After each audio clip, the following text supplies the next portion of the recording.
नमामि सद्गुरुं शांतं सच्चिदानंद विग्रहं पूर्ण ब्रह्म परानंदम ईशमानंद वल्लभम योऽन्तः प्रविश्य मम वाचमिमां प्रसुप्तां संजीवयत्यखिल शक्तिधरस्वधाम्ना अन्यांश्च हस्तचरणश्रवणत्वगादीन् प्राणान् नमो भगवते पुरुषाय तुभ्यम्। ज्ञानेन योगेन च कर्मणा च भक्त्या च सर्वस्व समर्पणेन आराधिताभ्यां श्रुतिमार्गदक्षैर् नमो नमः श्री गुरुपादुकाभ्यां। सुरासुरासेवितपादपङ्कजा करे विराजत कमनीय पुस्तका विधेष्टपत्नी कमलासन प्रिया सरस्वती नृत्यतु वाचि मे सदा।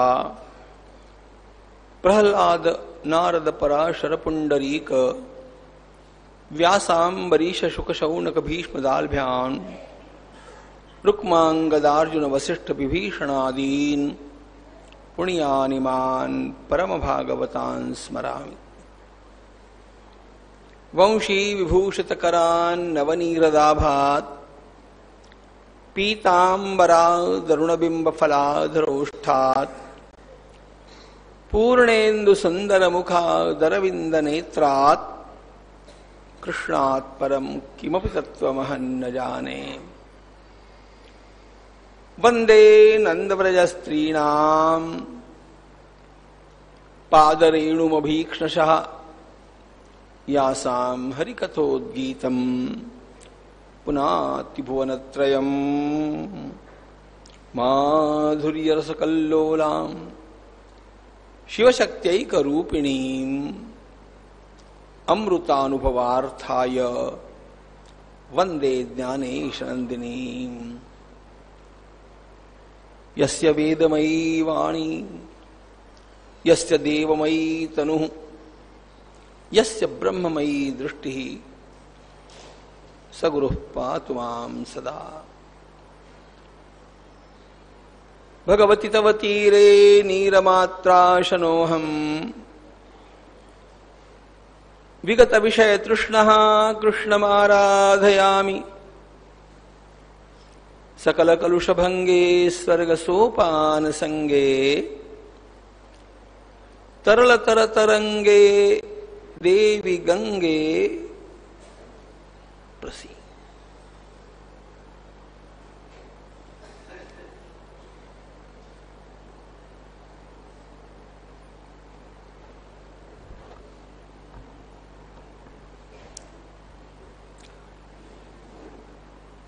ओम नमो भगवते वासुदेवाय तस्मात् त्वमुद्धवोत्सृज्य चोदनां प्रतिचोदनां प्रवृत्तञ्च निवृत्तञ्च श्रोतव्यं श्रुतमेव च मय्यनन्ये मामेकमेव शरणं आत्मानं सर्वदेहिनां याहि सर्वानुभावेन मया स्याह्य कुतो भयः।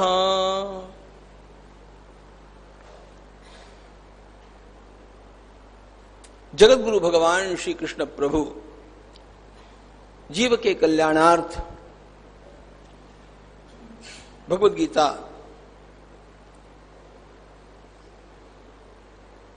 गीता के निमित्त से अर्जुन को, अर्जुन के निमित्त से हम लोगों के लिए, और उसी प्रकार श्रीमद् भागवत के एकादश स्कंद के उपदेश के माध्यम से उद्धव जी को और उद्धव जी के माध्यम से हम लोगों को एक ही उपदेश करते हैं, और वह उपदेश है बाकी सब साधन अपने अपने स्थान पर ठीक है, योग्य है, कोई साधन गलत नहीं है।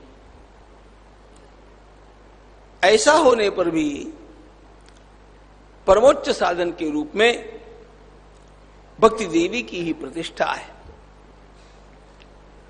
और इस भगवती भक्ति देवी के दिव्य प्रवाह को हमारे जनमानस में प्रवाहित करने वाले आचार्यों के, संतों के जीवन देखने का प्रयास हम लोग कर रहे हैं। भगवान वेदव्यास जी महाराज, देवर्षि नारद जी महाराज, भगवान आदिशंकराचार्य महाराज, भगवान रामानुजाचार्य महाराज, इन सभी भिन्न भिन्न विभूतियों के द्वारा जो कुछ किया गया, कहा गया, उस सब उपदेश में भी भक्ति की ही प्रधानता है।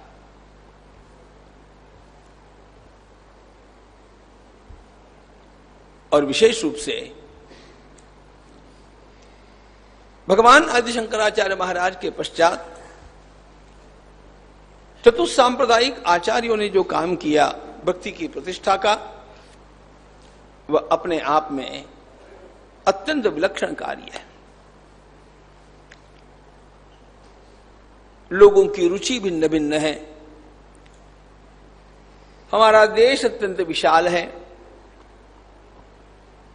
लोगों की क्षमताएं भी अलग अलग हैं, सभी के अपने अपने स्थानिक संस्कार भी भिन्न भिन्न हैं। इन सब बातों को ध्यान में लेकर के एक ही उपदेश, एक ही प्रकार की शब्दावली में सबके लिए पूरी तरह उचित नहीं हो सकता, फिट नहीं हो सकता। इसीलिए काल के प्रवाह में भिन्न भिन्न समय में, भिन्न भिन्न देशांतरों में पधारे हुए आचार्यों के उपदेश में भी हम लोगों को भिन्नता दिखती है।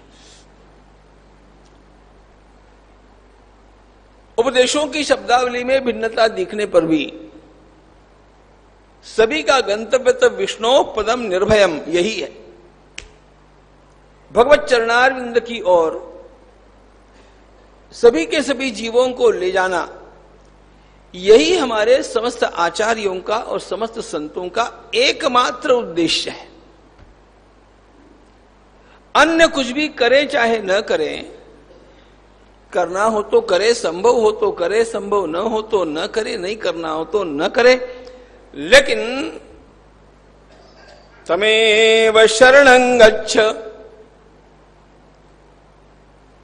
यह समस्त आचार्यों के उपदेश का सार है। उस परमात्मा की शरणागति, और इसी बात को सबके गले उतारने के लिए उन्होंने अपने अपने समय के अनुसार और अपने सम्मुख उपस्थित लोगों के वर्ग के अनुसार अपने उपदेशों को ढाला। इस प्रवाह में, इस क्रम में भगवान रामानुज स्वामी के पश्चात भगवान निम्बार्काचार्य महाराज का नाम आता है, जो द्वैताद्वैत मत के प्रतिष्ठापक हैं। हम लोग कालक्रम से देख रहे हैं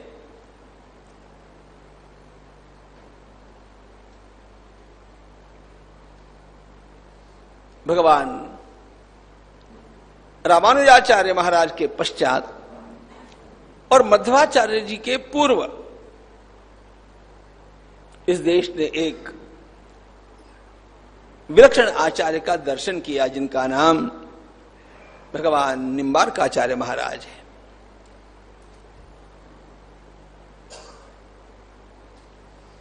अन्य आचार्यों के जन्मस्थान के बारे में और प्रदेश के बारे में ज्यादा मतभेद नहीं है, किंतु निम्बार्काचार्य महाराज के जन्मस्थान के बारे में और उनके प्रदेश के बारे में भी तीन प्रकार के मत प्रवाह है। कोई उन्हें आंध्र प्रदेशस्थ तेलुगु भाषा से आया हुआ मानते हैं, कोई उन्हें ब्रजभूमि के ही निम्बगाम के मानते हैं, लेकिन धन्य है हमारे इस शताब्दी के अत्यंत श्रेष्ठ आचार्य सलेमाबाद निवासी परम पूज्य श्री निम्बार्काचार्य महाराज, श्री राधाशरण देवाचार्य जी महाराज ने, जिनको मैं बड़ी श्रद्धा से प्रणाम करते रहता हूं और जिन्होंने आचार्यत्व का एक आदर्श सब लोगों के सामने उपस्थापित कर दिया। पीठों के आचार्य कैसे होने चाहिए, यह प्रश्न मुझे कोई उत्तर भारत के लिए पूछे तो मैं तो केवल उन्हीं का नाम ले सकता हूं। इतना सुंदर कार्य उन्होंने किया है सनातन धर्म के लिए।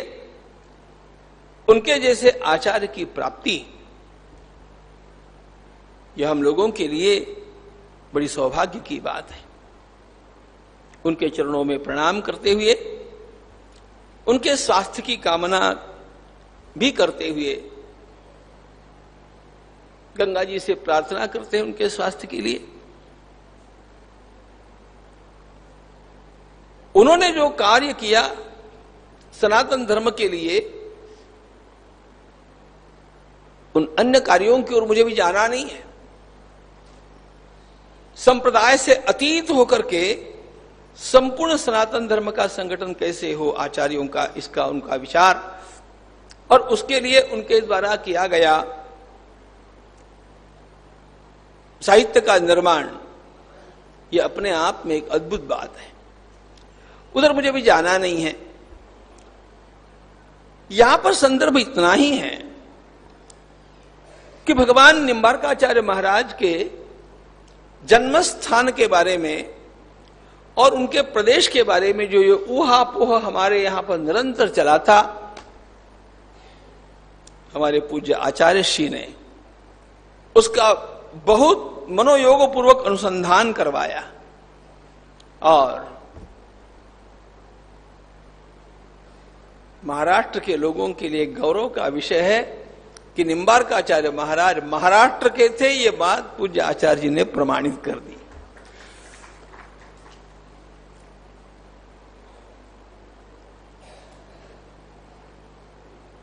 गोदावरी के तट पर श्री क्षेत्र प्रतिष्ठान पैठन को हम लोग जानते हैं,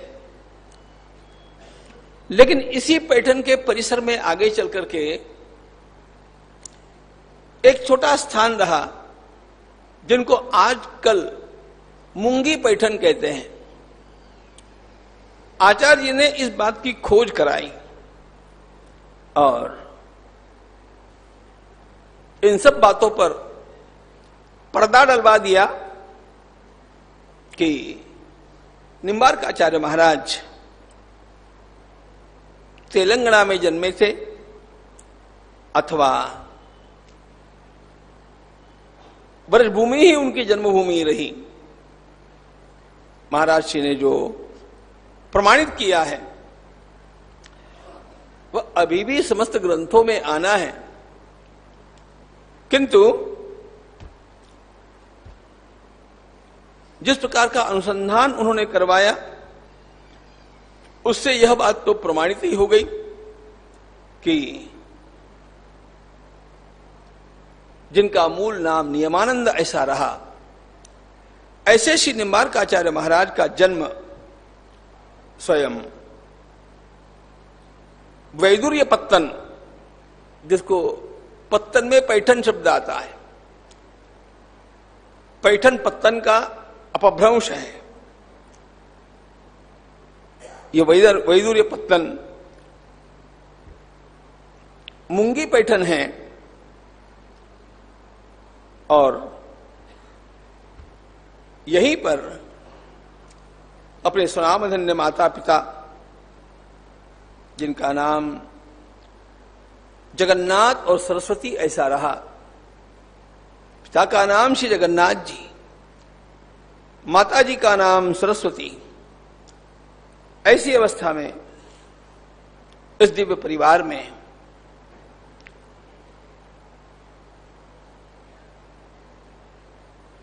जिस बालक का जन्म हुआ, जन्मतः तो बाल्यकाल में उसका नाम नियमानंद ऐसा रखा गया। सबसे कम जानकारी उपलब्ध होती है वो इनके बारे में है। इतना तो अवश्य है, केशव काश्मीरी नाम के इस संप्रदाय के एक दीक्षित शिष्य रहे और उन्होंने संस्कृत में जो इस संप्रदाय के निर्माण के इतिहास के बारे में लिखा, उसमें से जो कुछ सूत्र प्राप्त हो जाते हैं उन्हीं का आधार लेकर के उनकी जीवन यात्रा का दर्शन करना मेरे लिए या अन्य भी किसी के लिए संभव है तो उपलब्ध साहित्य केवल इतना ही है। पंडित केशव काश्मीरी ने जो लिखा उसके अनुसार जन्म तो उनका दक्षिण में हुआ, इतनी बात होने पर भी दक्षिण का अर्थ महाराष्ट्र से दक्षिण इसलिए नहीं होता कि निम्बार्काचार्य महाराज के लेखन की शैली और दक्षिण के सारे आचार्यों की लेखन की शैली, इसमें एक बहुत बड़ा अंतर है। और मुख्यतया यह अंतर इस कारण बहुत ज्यादा दृष्टिगोचर हो जाता है कि चाहे भगवान शंकराचार्य महाराज है, चाहे श्री रामानुजाचार्य महाराज है, चाहे आगे जिनको हम देखेंगे वे श्री मध्वाचार्य महाराज है, दक्षिण के सारे इन आचार्यों की लिखने की शैली पूर्व पक्ष को स्थापित करना, उत्तर पक्ष के द्वारा उसका खंडन करना, यह खंडन मंडनात्मिका शैली सबने अपनाई। एकमात्र अपवाद यह स्वयं निम्बार्काचार्य महाराज है, जिनके ग्रंथों में हमें अन्य किसी का कहीं पर भी खंडन उपलब्ध नहीं होता है। अपने सिद्धांत के रूप में इनको जो कहना है यह तो इन्होंने कहा, लेकिन वह कहते समय दूसरों के सिद्धांतों का खंडन करना, उनको पूर्व पक्ष के रूप में स्थापित करना, बाद में उनका खंडन करना, प्रौढ़ पांडित्य की यह शैली ही रही है कि अपने मत की स्थापना करने से पूर्व अन्य मतों का विचार किया जाए, अन्य मतों को स्थापित करना पक्ष के रूप में, और यदि ऐसा किसी का कहना हो तो अब हमारा कहना क्या है यह कहते समय उस पूरे पूर्व पक्ष को धो डालना, उसका खंडन करना। और यह शैली भगवान आदि शंकराचार्य महाराज की तो अद्भुत है। वो इतनी अद्भुत है कि जब आचार्य जी स्वयं सामने वाले का पक्ष रखते हैं तो पढ़ने वाले को लगता है कि यही सत्य है। इतना बढ़िया सामने वाले का पक्ष पहले स्वयं रखते हैं। देखो, बौद्धिक चर्चा में सांप्रदायिक अभिनिवेश नहीं होना चाहिए, इसलिए सामने वाले का जैसा बौद्धों का पक्ष उन्होंने रखा तो जो केवल पूर्व पक्ष पढ़ेगा उसको यह लगता है कि वाह, अब इसके ऊपर तो कुछ कहा ही नहीं जा सकता।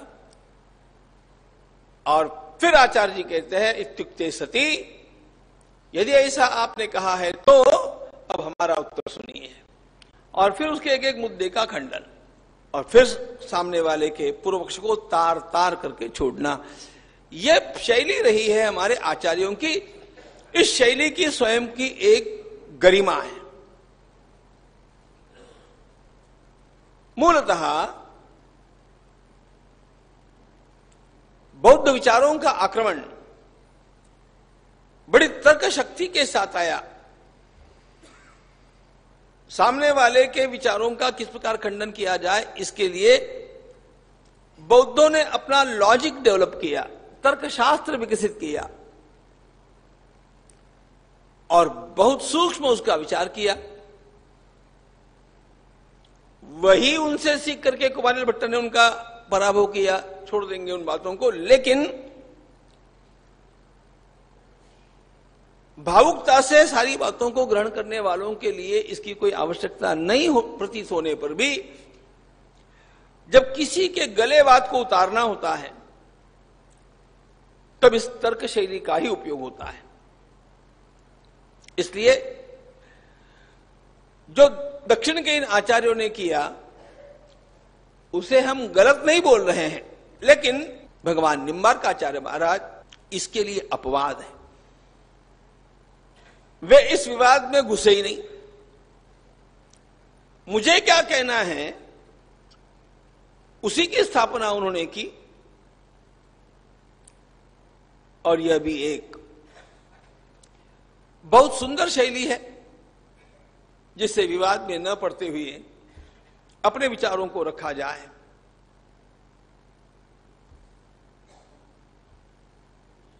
श्री निम्बार्काचार्य महाराज जी का जो अवतार हुआ है वह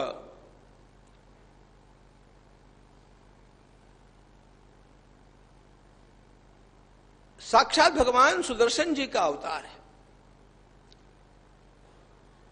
और जिस संप्रदाय से उन्होंने अपने विचारों की पुष्टि की है उस संप्रदाय के, उस भक्ति मार्ग के मूल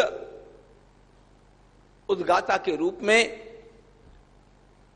उस परंपरा का आरंभ भगवान नारायण के हंस अवतार से हुआ है। अब यह हंस अवतार की सारी बात हम लोगों को श्रीमद् भागवत के 11वें स्कंद में जब सनत कुमारों ने ब्रह्मा जी से प्रश्न पूछा और ब्रह्मा जी को उत्तर देते नहीं बना, ब्रह्मा जी इसलिए उत्तर नहीं दे पाए, कर्मधी संसार की बहुत सारी खटपट उनके पीछे पड़ी है, तो उन्होंने भगवान को याद किया और उस समय श्री भगवान हंस का रूप लेकर के वहां पर प्रकट होते हैं और सनत कुमारों के द्वारा ब्रह्मा जी के सामने जो प्रश्न रखे गए उन प्रश्नों के उत्तर का आरंभ करते हैं। श्रीमद् भागवत के 11वें स्कंद में इस हंस गीत का अत्यंत बड़ा महत्व है। 11वें स्कंद के 3 गीत अत्यंत प्रसिद्ध हैं जिनका वास्तव में विस्तार से अध्ययन होना चाहिए, निरूपण होना चाहिए, तब जाकर के हमारी सारी गुत्थियां सुलझ जाती हैं। इनका महत्व उल्टे क्रम से है। अंत में आता है ऐल गीत, मध्य में आता है भिक्षु गीत और आरंभ में आता है हंस गीत। ऐल गीत के माध्यम से कैसे आसपास के विषय जनित पदार्थों के ऊपर विजय प्राप्त की जाती है इसका बोध होता है। भिक्षु गीत के माध्यम से मन ही कैसे सुख दुखों का कारण है इसका बोध होता है। और सबसे कठिन और सबसे महत्वपूर्ण होता है यह हंस गीत, जहां पर श्री भगवान साक्षित्व का उपदेश करते हैं। अपने आप में भगवान का यह उपदेश अत्यंत मौलिक और साधकों के लिए बड़ा महत्वपूर्ण है। भक्ति तो करनी चाहिए जी, भक्ति के बिना कोई गति नहीं है, लेकिन ये सारी बातें जानने से भक्ति करने के लिए हमारे मन में, बुद्धि में, इंद्रियों में जो व्यवधान निर्माण होते हैं उन व्यवधानों को वहीं वहीं पर ठीक किया जा सकता है। इसलिए ज्ञान का यह आधार भी भक्ति के लिए उपयोगी होता है। ब्रह्मा जी के और संत कुमारों के सामने साक्षात भगवान नारायण प्रभु ने हंस रूप ग्रहण करके ये उपदेश किया और यही इस संप्रदाय का प्रवर्तन माना गया। जिस दिन भगवान का यह अवतार हुआ, जिस दिन भगवान ने ब्रह्मा जी और संत कुमारों के प्रश्नों के उत्तर देने के लिए हंस रूप धारण किया, वह दिन था कार्तिक शुक्ल नवमी का दिन। उसे अक्षय नवमी कहते हैं और इसीलिए यह इस संप्रदाय का आरंभ दिन माना गया है।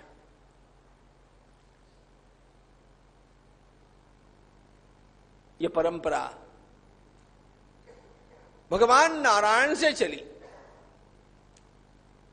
लेकिन इस परंपरा का सही व्यवस्थित और बौद्धिक प्रतिपादन और प्रचार करने का काम भगवान निम्बार्काचार्य महाराज ने किया। जैसे देखो, हमारी कोई परंपरा नई नहीं है। भगवान आदि शंकराचार्य महाराज ने यह कहीं पर भी नहीं कहा कि यह मेरा मत है। वे यही कहते कि यह वेदों का मत है। अद्वैत विचार भगवान आचार्य ने नहीं दिया, वो वेदों का विचार है।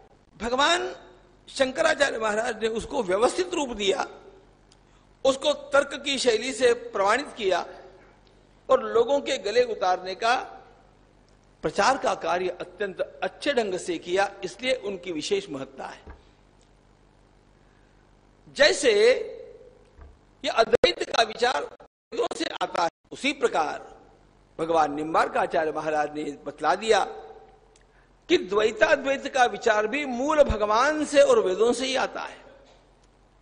हमारे यहां हर बात को प्रमाणित करने के लिए वह विचार वेदों में है कि नहीं, वह पुराणों में है कि नहीं, विशेष रूप से वह उपनिषद में है कि नहीं, भगवत गीता में है कि नहीं, और ब्रह्मसूत्रों में है कि नहीं, यह सब जब दिखाया जाता है तब जाकर के विचार धर्म की दृष्टि से ग्राह्य होता है। ये मेरा मत है जी, ऐसे जो नए नए मत है ना,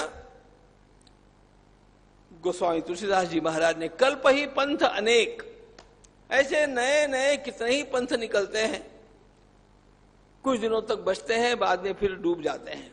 इसे नया वया हमारे यहां कुछ चलता नहीं, चलता भी नहीं, टिकता भी नहीं। काल का प्रवाह है, वो सदियों तक चलता है कि नहीं, ये बात महत्वपूर्ण है। हमारे आचार्यों के ये सिद्धांत हजारों वर्षों से चलते आए हैं और वे सारे के सारे धर्मशब्द जनता के अंतःकरण में पूरी तरह मान्यता प्राप्त किए हुए हैं। तो भगवान निम्बार्काचार्य महाराज भी जो कार्य करते हैं वह कार्य एक नए मत की स्थापना का काम नहीं है। यह सिद्धांत तो श्री भगवान का है, यह सिद्धांत तो वेदों से आया है, लेकिन इनकी विशेषता यह है कि प्राचीन काल से चले आए इस सिद्धांत को इन्होंने अपनी ओर से तर्क का अधिष्ठान प्रदान किया। स्वामी विवेकानंद जी ने भारतीय संस्कृति का जयघोष सर्वत्र किया। भारतीय संस्कृति को निर्माण नहीं किया, अरे तो प्राचीन काल से चलती आई संस्कृति है, लोगों को इसका भान नहीं रहा था। अपने ढंग से अपनी अद्भुत बुद्धि से उन्होंने उसको पुनः प्रतिष्ठापित कर दिया और जिन दुष्ट लोगों ने इसको नष्ट करने का बीड़ा उठाया था, उन्हीं की मांद में जाकर के और वहां पर उसकी घोषणा की। यह उनकी विशेषता है। संस्कृति का निर्माण नहीं किया। हमारे यहां धर्म का भी निर्माण नहीं है। भगवान भी नहीं करते तो औरों की बात क्या है। भगवान ने धर्म की स्थापना, धर्म संस्थापनार्थाय संभवामि युगे युगे, भगवान धर्म की स्थापना नहीं करते। और इस बात को ध्यान रखना, संसार में जितने भी हैं वे केवल मत है, पंथ है, संप्रदाय है। उनको धर्म कहना हो तो गौण अर्थ में ही कहा जा सकता है। अच्छा, मान लिया उनको धर्म कह दिया, उनके धर्म की स्थापना का कोई दिन है, कोई वर्ष है, कोई संस्थापक है। वैदिक धर्म कब स्थापन हुआ बोलो? किसने स्थापन किया बोलो? हमारी परंपरा ने कहा कि यह सनातन है। भगवान भी इसको स्थापित नहीं करते हैं, भगवान इसको संस्थापित करते हैं। स्थापित करने का अर्थ है आरंभ करना, संस्थापित करने का अर्थ है व्यवस्था बिगड़ गई थी, उस व्यवस्था को ठीक ठाक करना। भगवान पुनः पुनः आते, व्यवस्थाएं तो बिगड़ती है। थोड़े दिनों तक यहां पर एक छोटा सा कार्यक्रम करना है, थोड़ा बार बार मिलकर के सोचा नहीं गया तो व्यवस्था बिगड़ती है। तो इतना विशाल धर्म इतने दीर्घकाल तक जब चलना है तो व्यवस्थाएं बिगड़ेगी, जिसको जो काम करना चाहिए वो काम उनसे नहीं होता होगा, तो भगवान को आना पड़ता है, अथवा भगवान अपने किसी विभूति स्वरूप महापुरुष को भेज करके पुनः संस्थापना का काम करवाते हैं। आर्य सनातन वैदिक हिंदू धर्म की कोई स्थापना तिथि नहीं, कोई एक इसका संस्थापक नहीं, यह सनातन प्रवाह है, यह सृष्टि के आरंभ से है और निरंतर रहेगा, इसका नाश भी नहीं है। अन्य किसी भी मत के बारे में यह कहा नहीं जा सकता। तो भगवान निम्बार्काचार्य महाराज भी अपने जीवन में जो करते हैं वह संस्थापना का काम, वह इन सारी बातों को व्यवस्थित रूप देने का काम, यही इसका अर्थ ध्यान में लेना चाहिए। वे स्वयं यद्यपि गोदावरी के तट पर जन्मे, बड़े तपस्वी और योगी बाल्यकाल से रहे,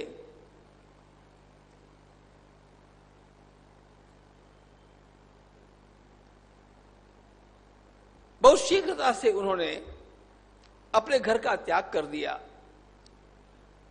और उत्तर भारत की ओर चले, ब्रज में आकर के रहे। आज जहां पर निम्बक ग्राम है, गिरिराज गोवर्धन जी के समीप, इस स्थान का भी जीर्णोद्धार आचार्य चरणों ने करवाया। तो इस निम्बक ग्राम के स्थान पर इन नियमानंद जी महाराज का निवास था। तपस्वी थे, योगी थे। एक दिन की बात, इनके दर्शन के लिए, मिलने के लिए एक महात्मा जी का आगमन हुआ और महात्मा जी के साथ ज्ञान की चर्चा चली, ग्रंथों का चिंतन चला। अब यह ज्ञान की, भक्ति की चर्चा, यह ग्रंथों का चिंतन चलते चलते और कुछ अधिक ही समय निकल गया और सूरज अस्त हो गया। सूरज अस्त हो गया तो आए हुए महात्मा ने कहा, मेरा नियम है, सूर्यास्त के पश्चात मैं कुछ भी ग्रहण नहीं करता हूं। अभी भी हमारे देश में बहुत सारे लोगों के ऐसे नियम होते हैं। अब नियमानंद जी महाराज को ऐसा हो गया कि कहां पधारे हुए महात्मा को चर्चा में उलझा दिया और उनका कोई अतिथि सत्कार मेरे द्वारा हुआ नहीं। अपने घर पर पधारे हुए, अपने आश्रम में, मठ में पधारे हुए किसी अत्यंत पूज्य व्यक्ति के द्वारा कुछ भी ग्रहण नहीं किया जाना, यह उनके मन को अखरा और उन्होंने कहा, अजी कहां सूर्यास्त हुआ है। मन में भगवान से प्रार्थना करते हैं कि ठाकुर मेरे लिए प्रसंग बड़ा क्लेशदायक हो जाएगा यदि इन्होंने कोई भिक्षा यहां पर ग्रहण नहीं की। ये तो मन में प्रार्थना भगवान से कर रहे हैं, उधर उस महात्मा जी से बोल रहे हैं कि कहां जी सूर्यास्त हुआ है।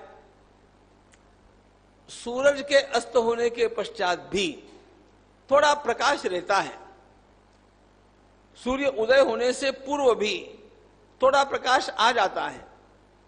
सूरज नहीं दिखता लेकिन प्रकाश आता है, सूरज चले जाते हैं लेकिन प्रकाश रह जाता है। इसको संदीप प्रकाश कहते हैं।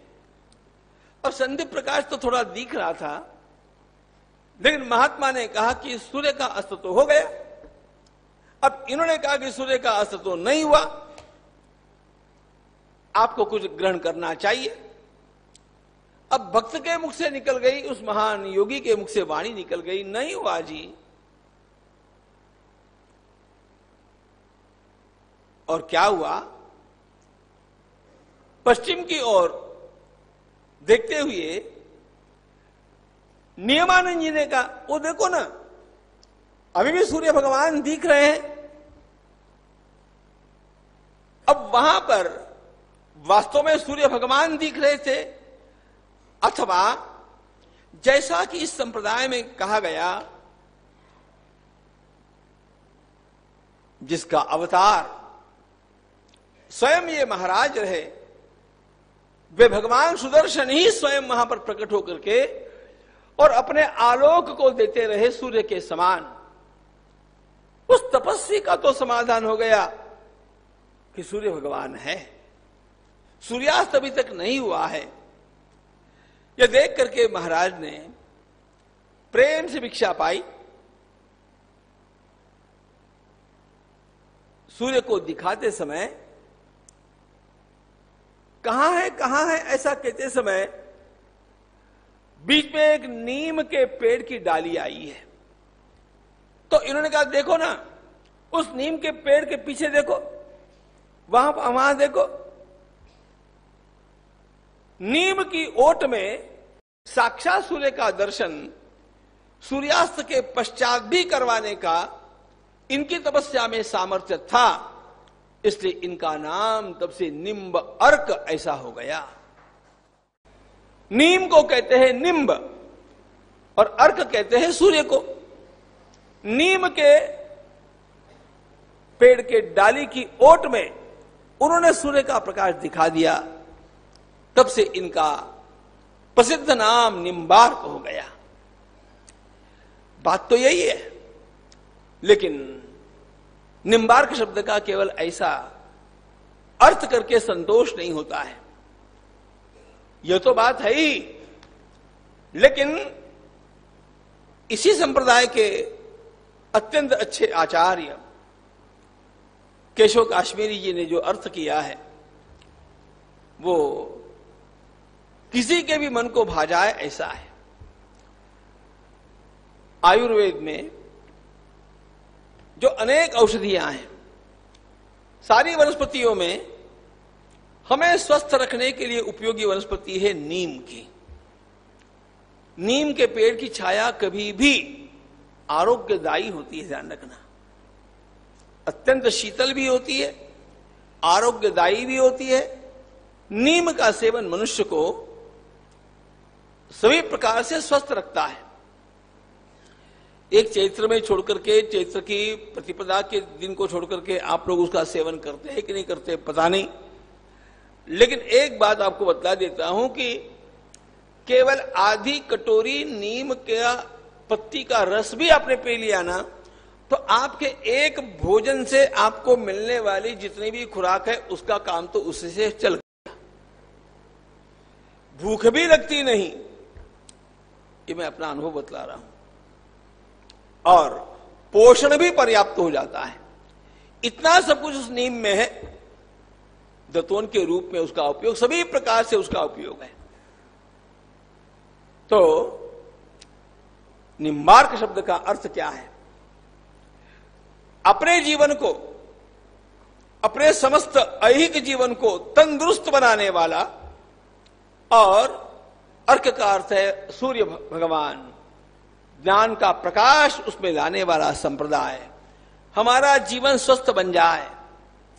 स्वस्थ इसका अर्थ शारीरिक आरोग्य की दृष्टि से केवल स्वस्थ नहीं, तो जीवन में सफल बनने के लिए जिस स्वस्थता की आवश्यकता है वो स्वास्थ्य हमारे जीवन को प्राप्त हो जाए, इतना उपदेश, और जिससे ज्ञान का प्रकाश भी प्राप्त हो जाए, इतना उपदेश इस संप्रदाय में किया गया, इसलिए इसका नाम निम्बार्क ऐसा हो गया।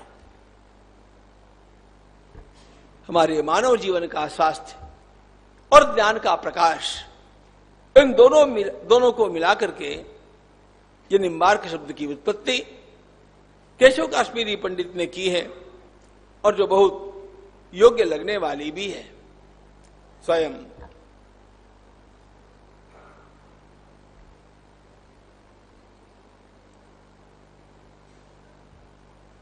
नीम की ओट में सूर्य का दर्शन कराने के कारण जैसे ये निम्ब अर्क कहलाए, उसी प्रकार निम्बादित्य भी कहलाए। आदित्य भी सूर्य का ही नाम है।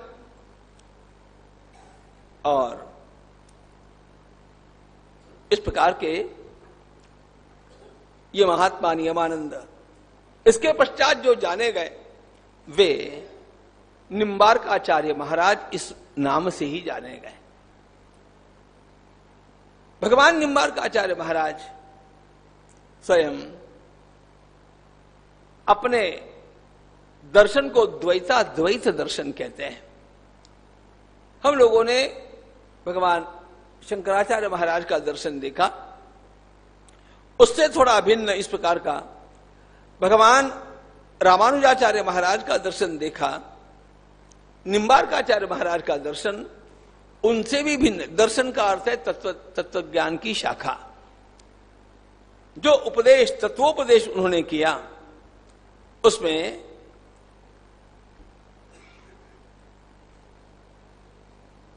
उनका प्रतिपादन यह है कि सारा संसार एक सर्वेश्वर भगवान के, श्री कृष्ण भगवान के अधीन है। भगवान श्री कृष्ण, उनके साथ ही चित और अचित, ये दोनों पदार्थ, चित का अर्थ है जीव और अचित का अर्थ है ये पांच भौतिक जगत। भगवान रामानुज स्वामी से उन्होंने इन शब्दों को लिया, ऐसा हम लोग बोल सकते हैं, लेकिन उन्होंने उनका पूरी तरह स्वीकार नहीं किया। ब्रह्म के विशेषणों के रूप में चित और अचित, इन दोनों तत्वों को भगवान रामानुज स्वामी मानते हैं। निम्बार्काचार्य महाराज उसे उस प्रकार से ग्रहण नहीं करते हैं, लेकिन वे कहते हैं कि ये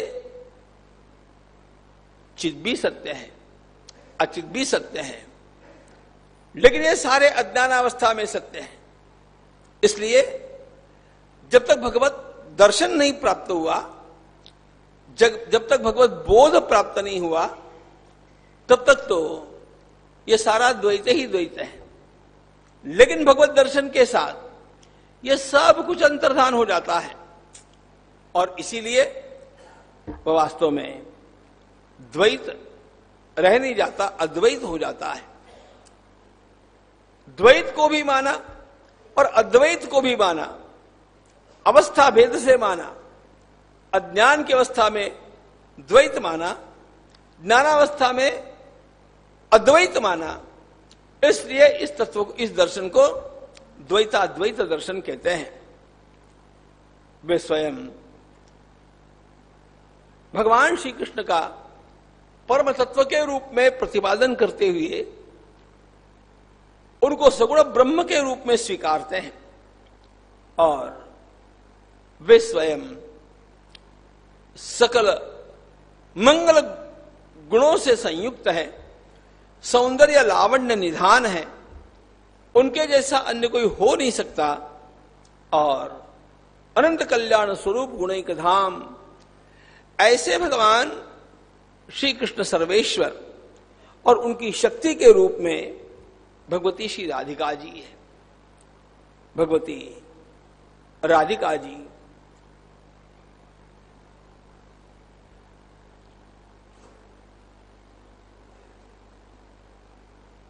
सर्वेश्वरी के रूप में और भगवान श्री कृष्ण सर्वेश्वर के रूप में, इस प्रकार की इनकी युगल आराधना है।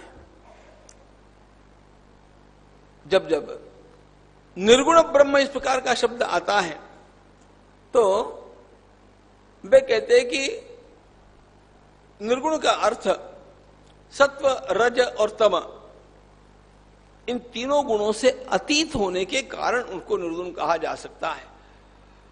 बाकी उनमें कोई विशेषण नहीं, उनमें कोई गुण नहीं, ऐसा कहना ही जचने वाला नहीं। भगवान निम्बार्काचार्य महाराज श्री कृष्ण स्वरूप को अनंत गुण संपन्न, अपरिमित गुण राशि, इस प्रकार का मानते हैं, उसका प्रतिपादन करते हैं।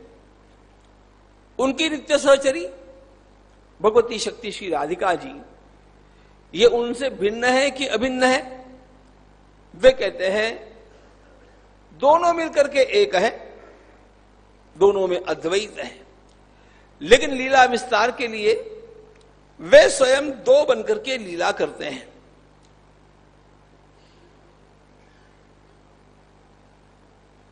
उस परमात्मा की कृपा ही प्राप्त करना जीव का सर्वोच्च पुरुषार्थ है, और इसको प्राप्त करने के लिए मनुष्य को चाहिए कि वह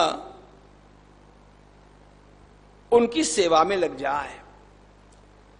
परमात्मा में जो शक्तियां हैं, उन शक्तियों का वर्णन, परमात्मा के बल का वर्णन, उसके ऐश्वर्य का वर्णन, उसके माधुर्य का वर्णन, उसके तेज का वर्णन, ये सब सगुण ब्रह्म को आधार बना करके खूब किया गया। हम लोगों ने रामानुज संप्रदाय का विचार करते समय जिस चतुर्व्यूह का विचार किया, वासुदेव, संकर्षण, प्रद्युम्न और अनिरुद्ध, उसी प्रकार का चतुर्व्यूह उपासना के लिए यहां भी मान्य है। वासुदेव उसमें सर्वोत्कृष्ट स्थिति का नाम, और यह भगवत शक्ति भगवान में अनेक रूपों से प्रकट होती है। मुख्य रूप से दो उस प्रकार से उसका प्राकट्य है। वेद का मंत्र आता है, श्रीश्च ते लक्ष्मीश्च पत्न्यौ, भगवान की दो पत्नियां, भगवान की भगवती श्री और भगवती लक्ष्मी। भगवती श्री के रूप में राधा जी और लक्ष्मी जी के रूप में साक्षात रुक्मिणी जी। भगवान श्री कृष्ण की दोनों ये पत्नियां, एक श्री और एक लक्ष्मी, एक राधा जी, एक रुक्मिणी जी, संप्रदाय के आचार्य कहते हैं ये दोनों शक्तियां एक ही प्रभु के साथ होकर के भिन्न है, और रुक्मिणी जी स्वयं लक्ष्मी शक्ति होने के कारण ऐश्वर्य प्रधान है, और राधा जी स्वयं माधुर्य शक्ति होने के कारण आह्लादिनी है। एक से समृद्धि प्राप्त होती है और एक से आह्लाद, आनंद प्राप्त होता है। मनुष्य को समृद्धि तो चाहिए, लेकिन समृद्धि भी आखिर जाकर के साधन रूप बन जाती है, साध्य तो आनंद ही रह जाता है। और इसीलिए राधा जी की महत्ता विशेष है। राधा कृष्ण भगवान, राधा सहित श्री कृष्ण भगवान का श्रेष्ठत्व इतना अधिक है कि यदि राधा कृष्ण भगवान की भक्ति प्राप्त हो जाए तो उसके सामने मुक्ति भी तुच्छ हो जाती है। इतना इनकी भक्ति का महत्व इस शास्त्र में, इस संप्रदाय में प्रकट किया गया। इनके दर्शन में जो जीव का स्वरूप है वह ब्रह्म से भिन्न है, स्वतंत्र करता है। संसार दशा में अपने किए हुए कर्मों के फलों को भोगता है, लेकिन यदि वह भक्ति करता हुआ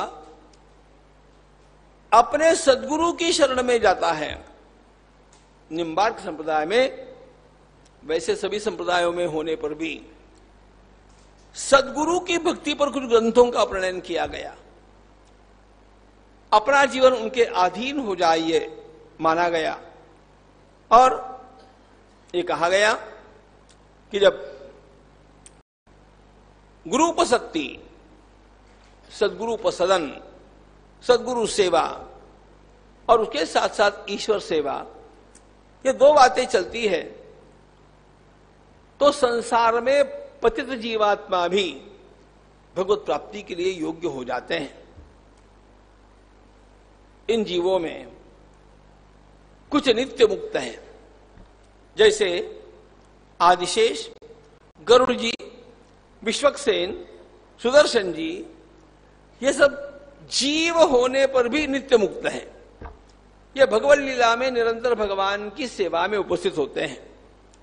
ये कभी बंधन में थे ही नहीं, इनको संसार कभी चिपका ही नहीं। ये नित्य मुक्त जीव है। अन्य जीव बद्ध है। बद्ध होने पर भी वे स्वयं मुक्ति का साधन कर करके और उस अवस्था को, भगवत सेवा को प्राप्त हो सकते हैं।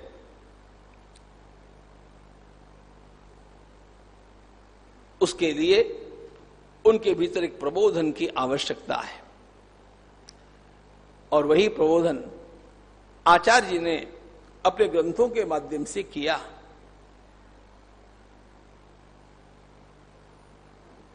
जीवों की मुक्ति के साथ यह जीव भगवत सेवा में अभिन्नता से जुड़ जाते हैं। अब यहां पर समझना थोड़ा कठिन है। अद्वैत तो है, अद्वैत होकर के भी द्वैत है।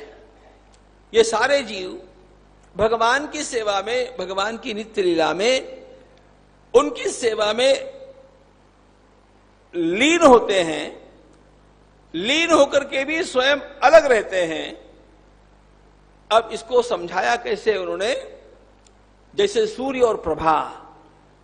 सूर्य भगवान है, सूर्य और सूर्य भगवान की प्रभा, उनके प्रकाश की किरणें, ये एक है कि अलग है?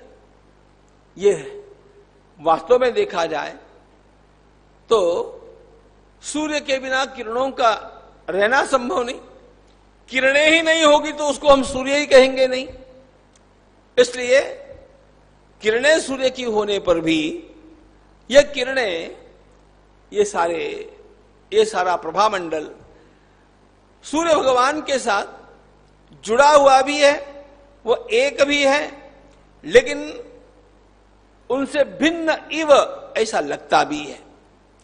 उसी प्रकार जो जीवात्मा भक्ति का आलम्बन लेकर के, शरणापन्न होकर के सदगुरु कृपा से भगवान तक पहुंच जाते हैं, वे भगवान से ऐसे जुड़ जाते हैं जैसे वे उनसे अभिन्न हो गए हो। इस प्रकार का बड़ा लंबा सुंदर प्रतिपादन इन्होंने अपनी दशश्लोकी आदि ग्रंथावली में किया। भगवत शरणागति वास्तव में सभी को प्राप्त होती नहीं। हमारे जीवन में भगवान की शरणागति साकार हो जाए, यह भी भगवान की कृपा के बिना संभव नहीं है। नहीं तो जीव शरणागति को भी पुरुषार्थ ही मान लेगा। वास्तव में हम लोग सेवा करते रहें और सेवा करते करते अपने दैन्य का इस प्रकार का प्राकट्य हो जाए कि जिस कारण शिव भगवान को लगना चाहिए कि ये जीव वास्तव में मेरा कृपा पात्र है। जीव की ओर श्री भगवान कृपा पात्र की दृष्टि से देखें तो जीव को स्वयं शरणागति की योग्यता प्राप्त हो जाती है।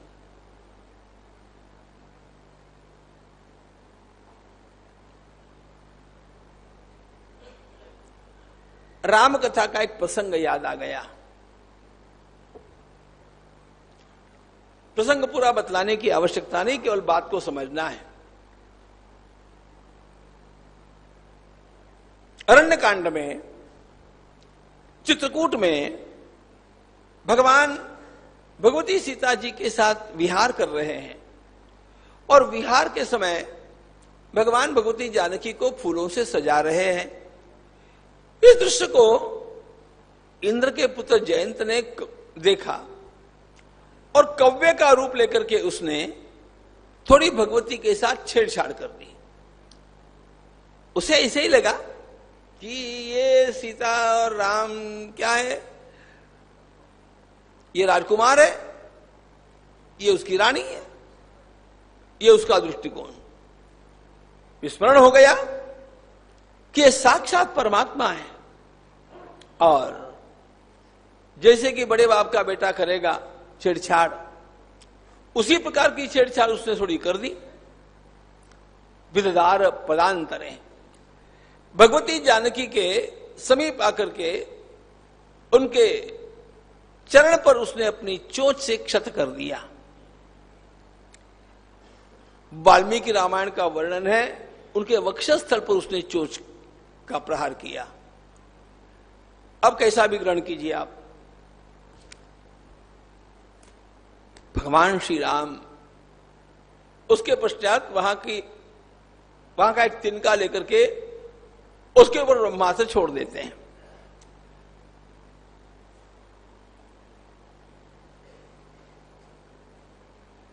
जहां तहां भटका,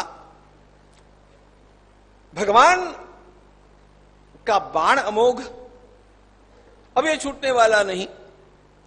नारद जी मिले, नारद जी ने कहा भैया एक ही उपाय है, जाकर के भगवान के चरणों में गिरो।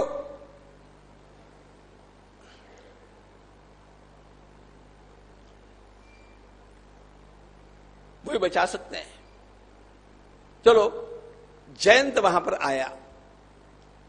नारद जी ने बतला दिया था कि भगवत चरणारविंद में शरणागति के अलावा अब तुम्हें बचने का कोई उपाय नहीं।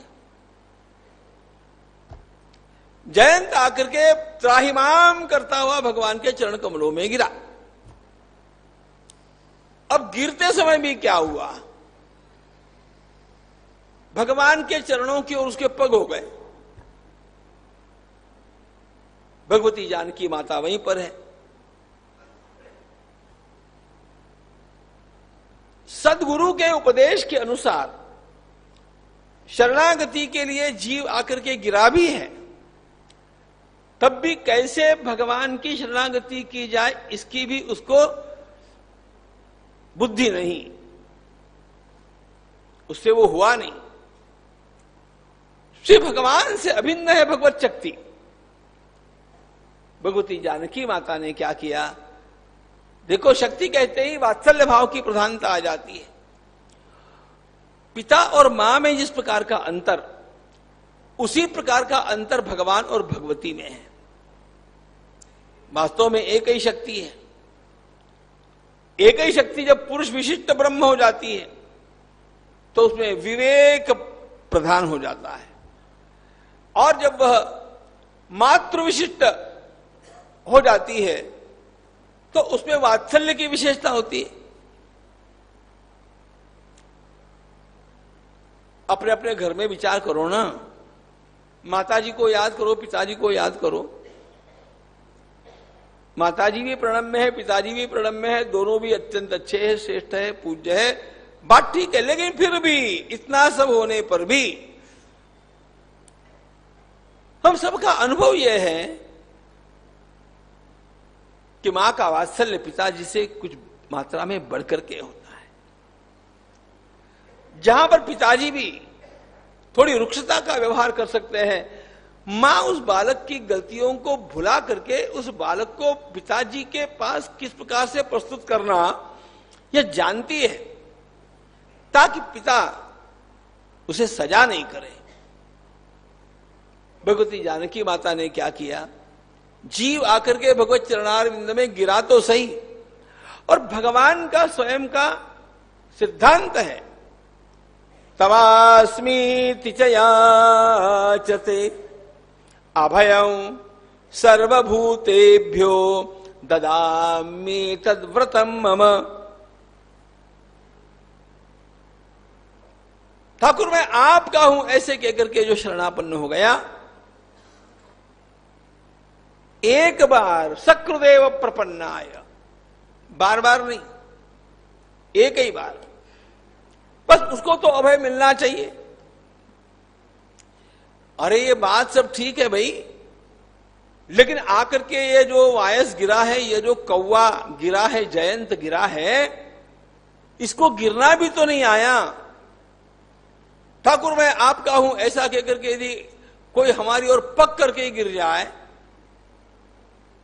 तो सोचेगा तो आदमी एक ऐसा भद्दा पुरुष है।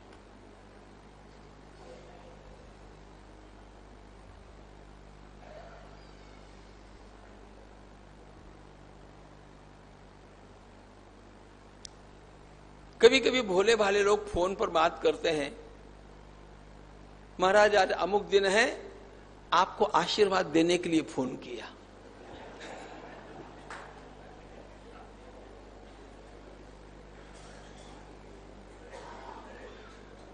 मुझे इस बात का पता होता है कि उनके मन में कुछ भी कुभाव नहीं है।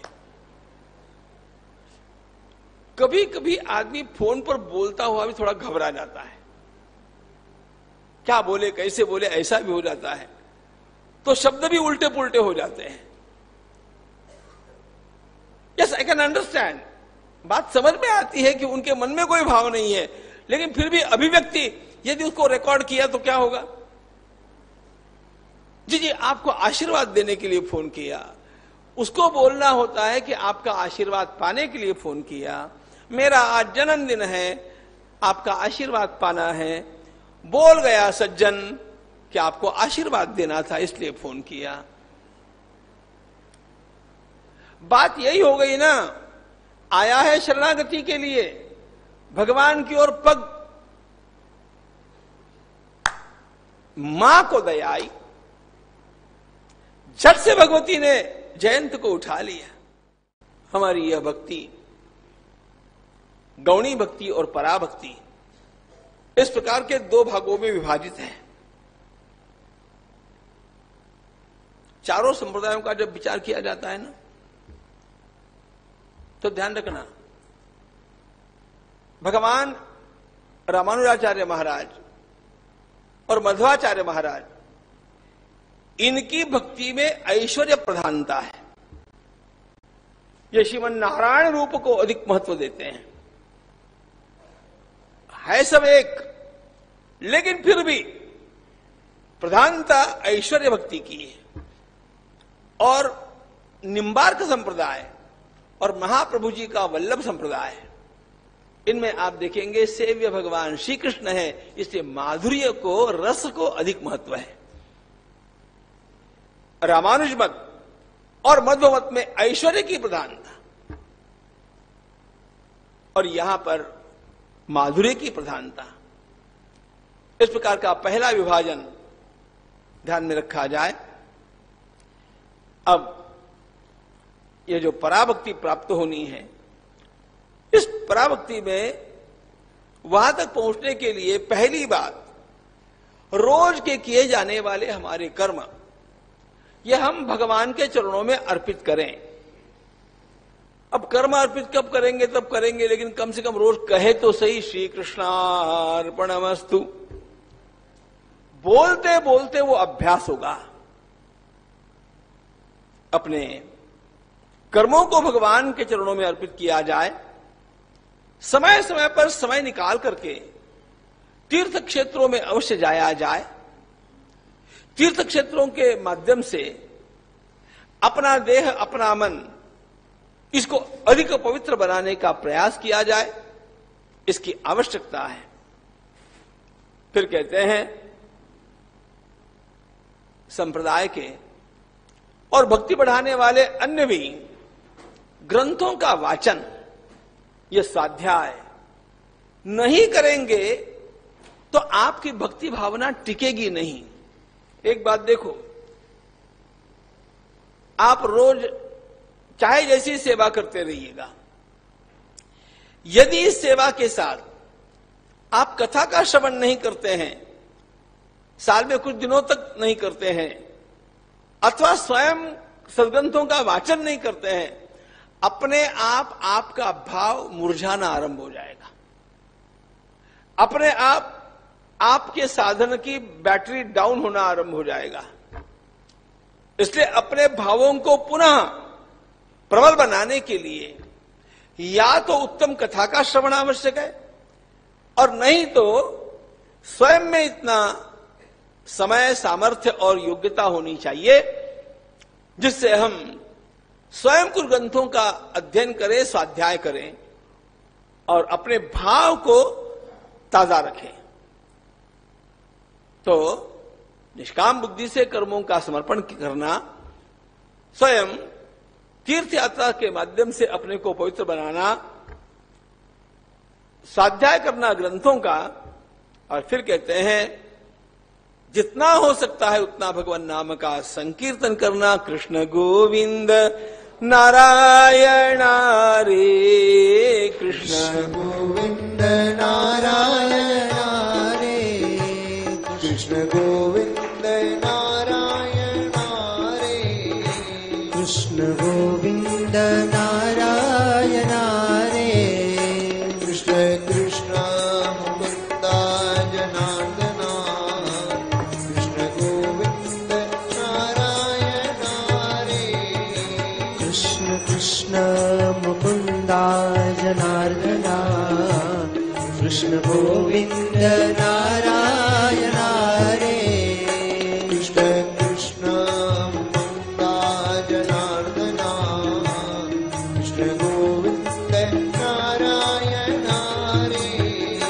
कृष्ण कृष्ण मुकुंद जनार्दन, कृष्ण गोविंद नारायण हरे, कृष्ण कृष्ण मुकुंद जनार्दन, कृष्ण गोविंद नारायण हरे, कृष्ण कृष्ण मुकुंद जनार्दन, कृष्ण गोविंद नारायण हरे, कृष्ण मुकुंद जनार्दन, कृष्ण गोविंद नारायण हरे, कृष्ण कृष्ण मुकुंद जनार्दन, कृष्ण गोविंद नारायण हरे, कृष्ण कृष्ण मुकुंद जनार्दन, कृष्ण गोविंद नारायण हरे,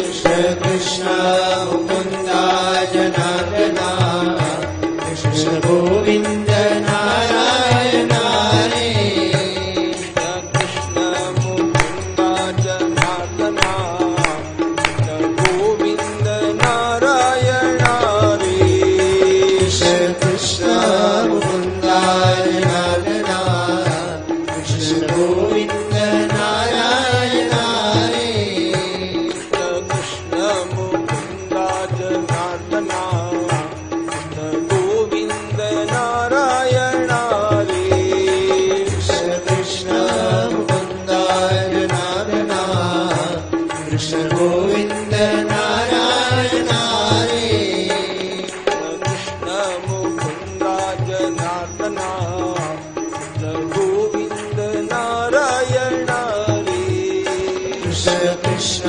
मुकुंद जनार्दन, कृष्ण गोविंद नारायण हरे, गोविंद नारायण हरे, कृष्ण गोविंद नारायण हरे, गोविंद नारायण हरे, कृष्ण गोविंद नारायण हरे।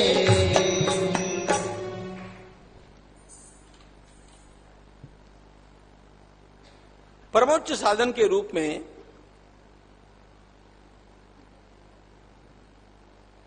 जो शरणागति का वर्णन आचार्य जी ने किया, वो शरणागति षडंग है, ऐसा उन्होंने विस्तार के साथ बतलाया। कल हमने भगवान रामानुज महाराज के षडंगों को देखा। भगवान निम्बार्काचार्य महाराज भक्ति के षडंगों को कुछ अन्य प्रकार से प्रस्तुत करते हैं और कहते ये हैं कि इन षडंगों का आलंबन लेने का, अपने भीतर विकास करने का आरंभ तो हमें ही को करना होता है, लेकिन इन सबकी पूर्णता तब होगी जब भगवान की कृपा प्राप्त होगी। तो वे कौन से षडंग हैं जो इस भक्ति के शरणागति के अंतर्गत आते हैं, थोड़ा सुन तो ले। वर्णन करते हैं। पहली बात यह है कि मेरा सभी जीवों के ऊपर प्रेम है कि नहीं। यदि मेरा जीवों के ऊपर प्रेम नहीं होगा तो ईश्वर में शरणागति की मेरी भावना ये बोलने की अधिक और अनुभूति की कम ऐसी हो जाएगी।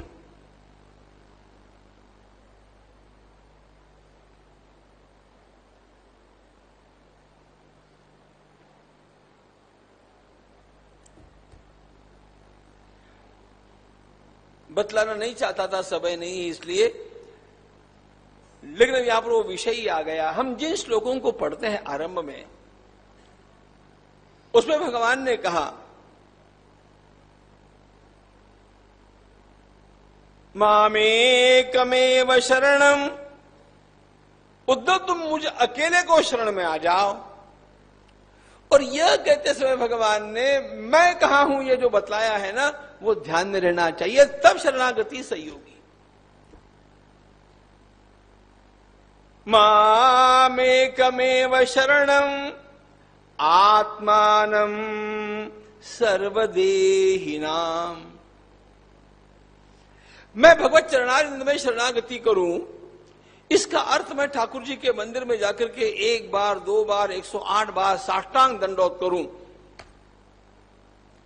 यही केवल नहीं होगा। ये तो करो, जितना करेंगे अच्छा ही है, और कम से कम कुछ बार तो रोज करना ही चाहिए, ये अनिवार्य भी है, नहीं तो ट्रेनिंग होगा ही नहीं।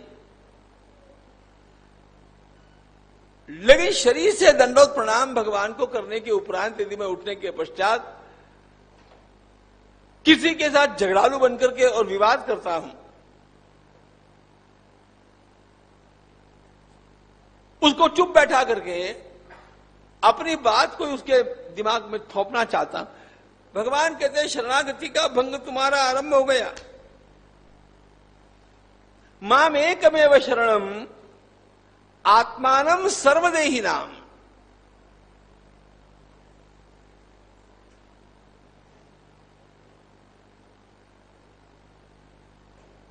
सबके भीतर में हूं। भगवद गीता का श्लोक आप जानते हैं ना, भगवान कहां है?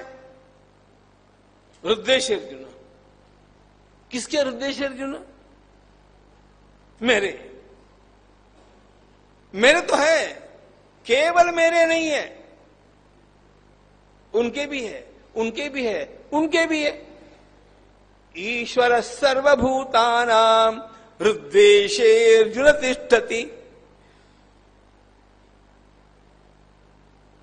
इसलिए मेरे सामने आने वाले जीवात्माओं के प्रति मैं द्रोह की भावना रखूंगा और विग्रह के सामने जाकर के 8 बार साष्टांग करूंगा, तो यह अंतर्गत विसंगति हो गई। इसलिए शरणागति का पहला तत्व बतलाते हैं श्री निम्बार्क स्वामी महाराज। सबके प्रति निर्व्याज प्रेम होना चाहिए, सबका भला हो यही भावना होनी चाहिए, पहली बात। फिर कहते हैं जो बातें गलत है मैं उनको छोड़ूं, मेरी गलत आदतों का त्याग मैं नहीं करता हूं और शरणागति के मंत्र का जप कर रहा हूं, ये शरणागति कहां हुई? या आपका बोलना केवल वाचिक हो गया?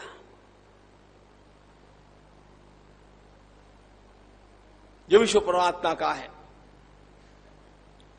इसलिए इसमें व्यवहार करते समय मेरे भीतर का कोई भी विकार मुझे कष्टप्रद नहीं हो जाना चाहिए, इसकी चिंता का वहन करना।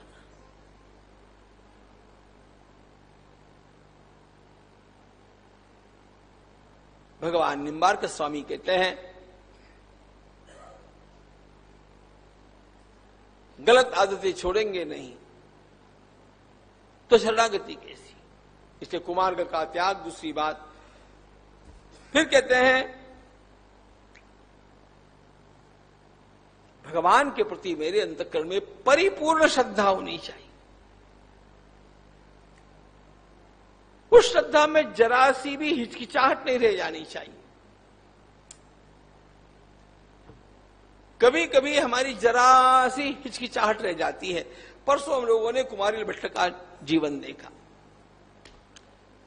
और सब बातें तो देखने जितना समय होता नहीं, जितने देख ली उतने ही बस ठीक है। लेकिन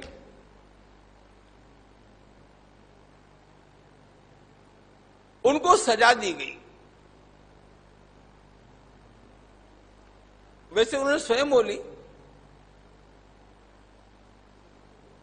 जब बौद्ध पंडितों के साथ उनका विवाद हुआ, जिन बौद्धों के पास वे पढ़े थे उन्हीं को उन्होंने विवाद में पराभूत किया। बाद में उन्होंने और किया, और बाद में तुषाग्नि भक्षण भी किया। लेकिन इसके पूर्व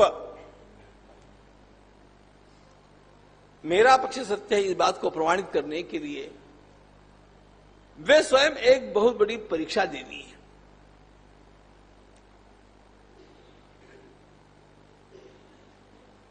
ऊंचे टीले पर से उनको कूदने के लिए कहा गया, तो कूदते समय वे बोले कि मैंने सारा काम वेदों के लिए किया है, वेद ही प्रमाण है, इसलिए वे वेद मेरी रक्षा करेंगे। यदि वेद प्रमाण हो, सर्वोच्च प्रमाण हो, तो मैं अवश्य सकुशल पहुंचूंगा। ऐसे कह करके वे कूदे तो सही, बच भी गए। एक आंख फूट गई। अरे, वर्णन दोनों प्रकार का है, एक आंख फूटने का है अथवा एक पग में मोच आने का भी है। तो उनसे पूछा गया कि यह कैसे हो गया, आपको तो सही सही बिल्कुल निरापद अवस्था में नीचे कूद जाना चाहिए था। उन्होंने कहा मेरी एक गलती हो गई। गलती क्या हो गई? भूल से मैंने वाणी का उच्चारण क्या किया, यदि वेद प्रमाण है। अरे यदि वेद प्रमाण है, ये आशंका हो गई ना। मुझे यह कहना चाहिए था वेद तो प्रमाण है ही, उनके भरोसे में कूद रहा हूं, तो तब मेरा कुछ भी नहीं बिगड़ता। ये जो यदि है ना, इफ ये हमारे मन में चुक चुक चुक चुक करते रहता है। पता नहीं क्या होगा ना। ईश्वर से हम जुड़ गए, उस परमात्मा पर हमारी पूरी श्रद्धा हो, वो निश्चित रूप से मेरा संरक्षण करेगा, इस प्रकार की दृढ़ भावना हो।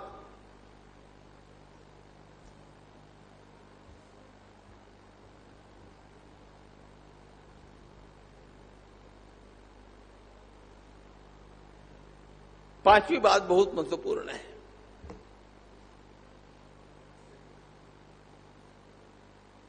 ये परमात्मा ही मेरे लिए सब कुछ है। मेरे सबसे समीप वे ही है। सबसे समीप हमारे कौन होता है? अजी मेरा बेटा होता है, मेरी पत्नी होती है, मेरे घर के लोग होते हैं, ये सबसे समीप होते हैं क्योंकि हम एक ही घर में रहते हैं। वो तो ठीक,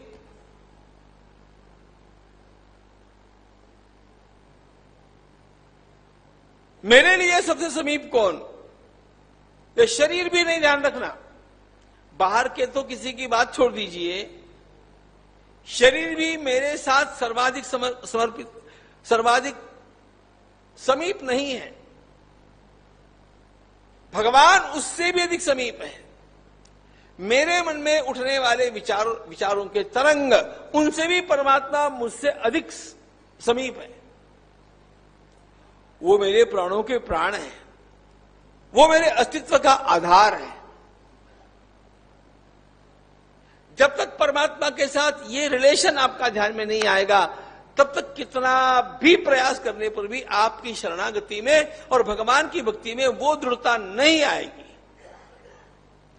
यही पता हो जाना चाहिए कि चाहे सारा संसार इधर का उधर हो जाए, मैं तो भगवान का भजन छोड़ नहीं सकता, क्योंकि भगवान ही मेरे सर्वाधिक समीपस्थ है।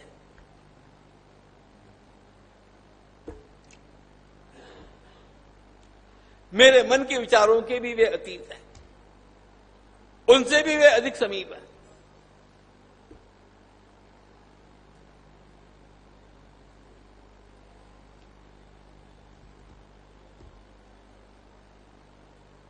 ये भावना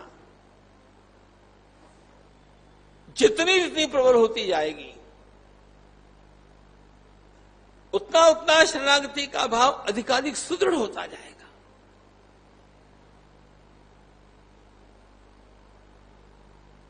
भगवान का हमारा संबंध क्या है, इसका पता चलेगा।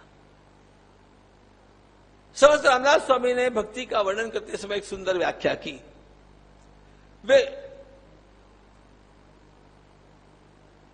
एक ही शब्द में उस व्याख्या का भाव बदल देते हैं। वे कहते हैं भक्त कौन होता है? विभक्त न भे तो भक्त, जो मुझसे अलग नहीं है, अंतरंग से मैं जिसके साथ जुड़ा हूं।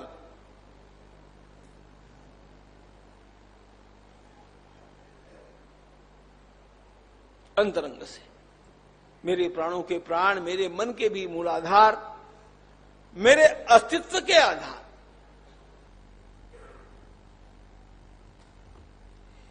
ये इतनी सी बात सही ध्यान में आ जाए ना, तो आप दिन भर जो भी काम करते रहेंगे उसमें भी आपकी अवस्था शरणागति की रहेगी। Try to know him first. भगवान कहीं वैकुंठ में है, भगवान कहीं गोलोक में है, भगवान कहीं पंढरपुर में है, भगवान कहीं बद्रीनाथ जी में है। अरे वो तो है, वो तो है ही, but the near most station is inside.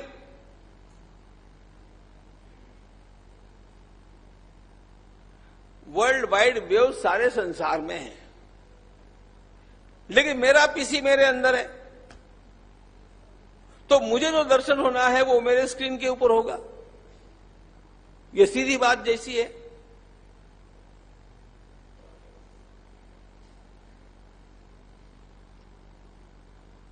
वे मेरे अस्तित्व के आधार हैं। ये बात ध्यान आने पर संसार के सारे लोग मिलकर के भी आपसे कहेंगे कि भगवान की भक्ति काय को करते हो, ये छूटने वाली है नहीं। और छठी अंतिम बात बतलाते हैं, जिसको वास्तव में भगवान में शरणागति करनी है, उसको अपने आप ही अत्यंत विनम्र हो जाना चाहिए। जो विनम्र नहीं, वो शरणागति की बात करने के लिए पात्र ही नहीं। मैं जीव मात्र के लिए विनम्र हो जाऊं। कुछ लोगों के साथ मैं नियम विनम्रता का व्यवहार करूं और बाकी जगह जाकर के मैं उद्दंडता का व्यवहार करूं, इससे तो बात बनेगी नहीं।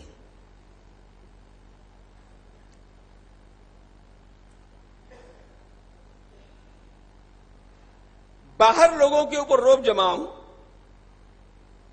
मैं मालिक हूं आप नौकर हो, इस प्रकार की भावना से उनको गाली गलौज भी करने में आगे पीछे देखूं नहीं, और ठाकुर जी के मंदिर में जाकर के 4 बार साष्टांग करता रहूं,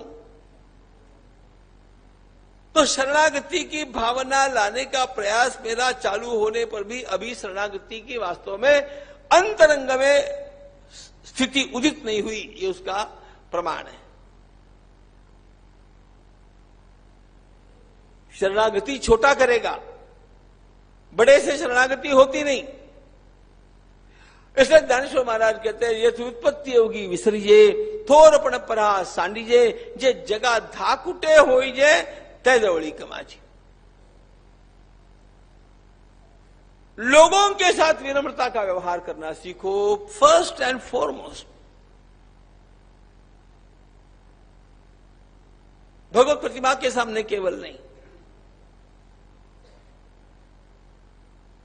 हमारा एक 10 लोगों का जमावड़ा है, उनमें तो मुझे ऐसा रहना ही पड़ता है, वो नहीं। संसार के किसी भी जीव के साथ मेरा जो व्यवहार होगा वह विनम्रता का ही होगा।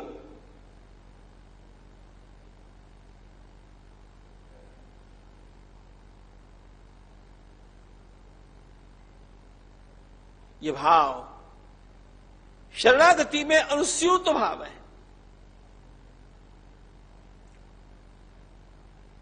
महाराज कहते हैं थोरपण पढ़ा सांडीजे जे जगा धाकुटे होइजे तय जवड़ी कमाई।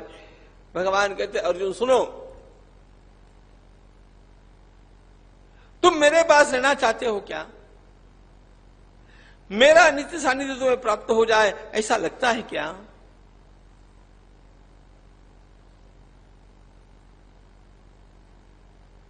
Try to be fit for that. और वो कैसे हो सकता है?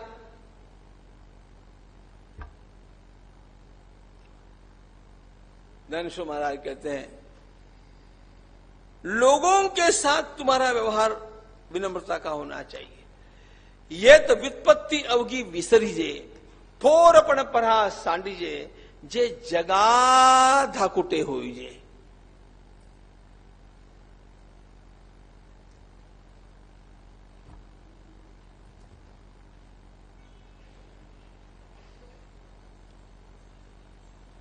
उद्धव जी को उपदेश करते समय भगवान ने अंत में जो बात कही है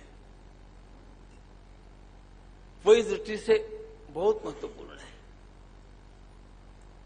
भगवान उद्धव जी को शरणागति ही सिखाना चाहते हैं, लेकिन उसके लिए वे कहते क्या है? उद्धव तुम प्रणाम करना सीख जाओ। प्रणमेत दंडवत भूमौ।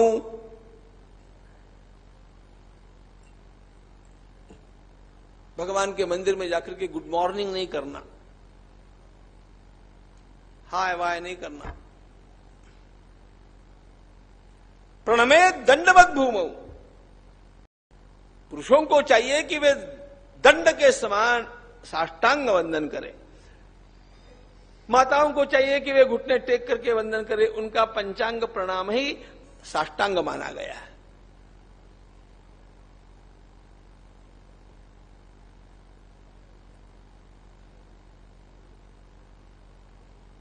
चलो इतना तो हम कर लेंगे। भगवान अगली बात बताते हैं, उसको भी जरा सोच लो। पता नहीं भागवत में आपने सुना है कि नहीं सुना है। भगवान कहते उद्धव अपने को मेरे पास आने के लिए योग्य बनाते समय तुम्हें चाहिए कि तुम प्रणाम करने का पूरा अभ्यास कर लो। जी मैं करता हूं जी, ठाकुर जी के मंदिर में करता हूं, हमारे मम्मी डैड ऐसे बोलते ना। चलो मां पिताजी को भी करता हूं,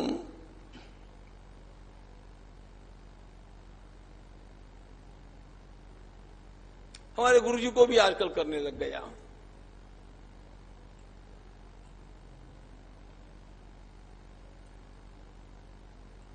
क्योंकि कहीं सुनकर के मैं आया, एक बड़ा अच्छा पुलिस ऑफिसर था, एसपी। उसने कहीं सुना, व्यवस्था में गया था कहीं कथा उठा के, तो वहां के महाराज बोल रहे थे जो माता पिता को प्रणाम करके घर से बाहर निकलता है उसके सारे काम सफल होते हैं। तो दारोगा साहब ने सुन लिया, उनको अपने सारे काम सफल तो करने ही है। घर पर आकर के अपने मां बाप के लिए आदेश दे दिया, कल जब मैं तैयार होकर के बाहर निकलूं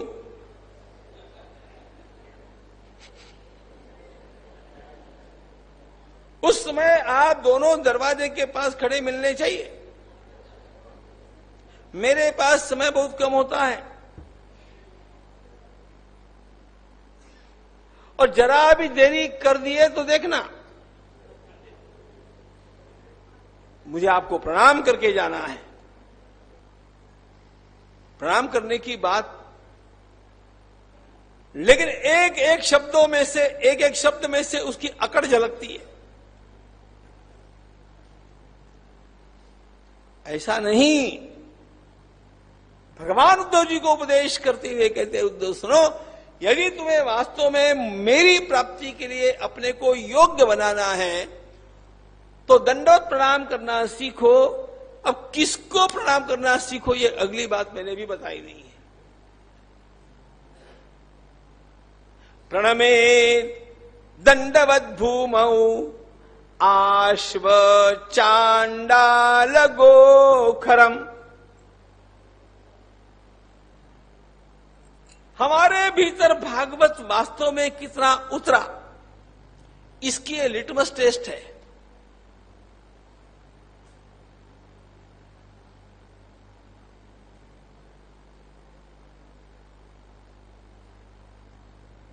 मंदिर में जाकर के प्रणाम करना अच्छी बात है, माता पिता को दंडवत करना अच्छी बात है, गुरु जी को दंडवत करना अच्छी बात है।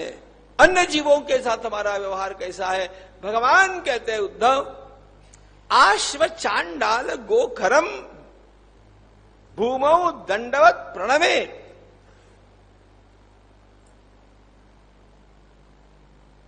सामने आने वाले महात्मा को देख करके तुम्हें लगना चाहिए कि मेरे नारायण इस रूप में आ रहे हैं।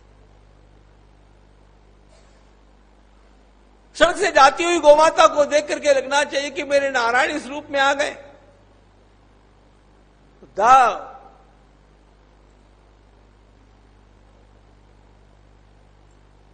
किसी श्वान को देख करके लगना चाहिए कि मेरे नारायण इस रूप में आ गए। किसी गधे को देख करके भी लगना चाहिए कि मेरे नारायण इस रूप में आ गए। ऐसा संतों के जीवन में है कि नहीं? बोलो। हम लोग संत कथा देख रहे हैं। संत नामदेव महाराज, बाल्यकाल की बात है, बड़प्पन की भी नहीं, रसोई बना रहे थे और रसोई बनाते समय चपाती में घी लगा करके रख रहे थे। रोटी फूली, उतार ली, उसमें घी लगाया, रख दिया, चला था। इतने में क्या हुआ, एक श्वान रोटी लेकर के दौड़ा। छोटे से नामदेव उसके पीछे घी की कटोरी लेकर के दौड़े। हम लोग क्या लेकर के दौड़ते हैं आपको पता है?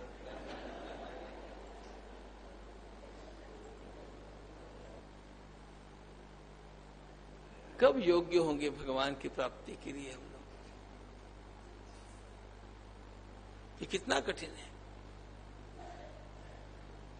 दौड़ते हुए छोटे नामदेव ने कहा, अरे ठाकुर ये क्या किया?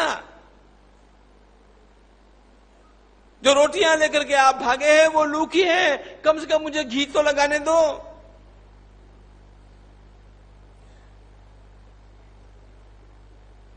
संत नामदेव महाराज नाम का नाटक नहीं बोल रहा हूं, ये ड्रामा हम लोग करते हैं। ये संत नामदेव ने जी करके दिखाया।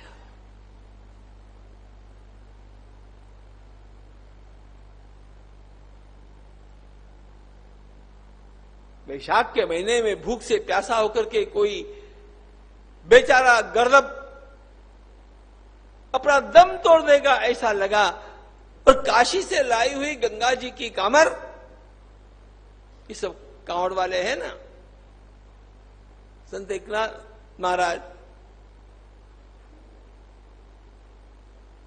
गंगा जल की कांवड़ भर करके काशी से चले थे अन्य लोगों के साथ, और रामेश्वरम में ले जाकर के भगवान रामेश्वर को चढ़ानी है। गधा दम तोड़ रहा है, बाकी सब लोग तो अपनी अपनी कांवड़ लेकर के आगे बढ़े। भगवत गीता के गलती हो गई। श्रीमद् भागवत के 11वें स्कंद पर अमर भाष्य लिखने वाले संत श्री एकनाथ महाराज जैसी उपेक्षा करके बाकी लोग वहां से चले, उपेक्षा नहीं कर सके। कांवड़ में जो जल था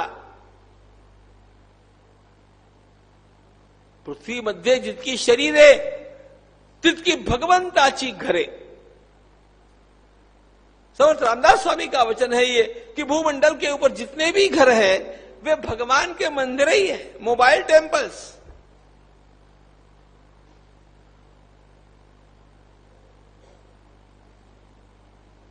दम तोड़ रहा है वो गधा. संत एकनाथ महाराज के क्षण भर भी विचार करने की इच्छा नहीं थी. वे जानते थे उनको क्या करना है. गधे को पानी नहीं पिलाया. उनको वहां पर साक्षात भगवान रामेश्वर दिखते हैं. भगवान ने जिनको प्रणाम करने के लिए कहा है उनमें पहला है श्वान और अंतिम है गधा. आश्व चांडाल गोखरम ये भगवान के शब्द है. और शास्त्र का एक नियम है कि पहला और अंतिम ले लिया तो बीच के सब आ गए.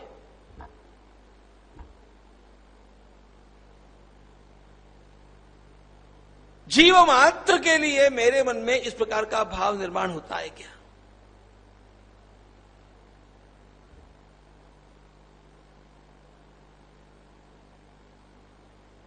इस पर भाष्य करते हुए संत एकनाथ महाराज ने लिखा है कि विनम्रता का अभ्यास करने के लिए यह अभ्यास अत्यंत उपयोगी है.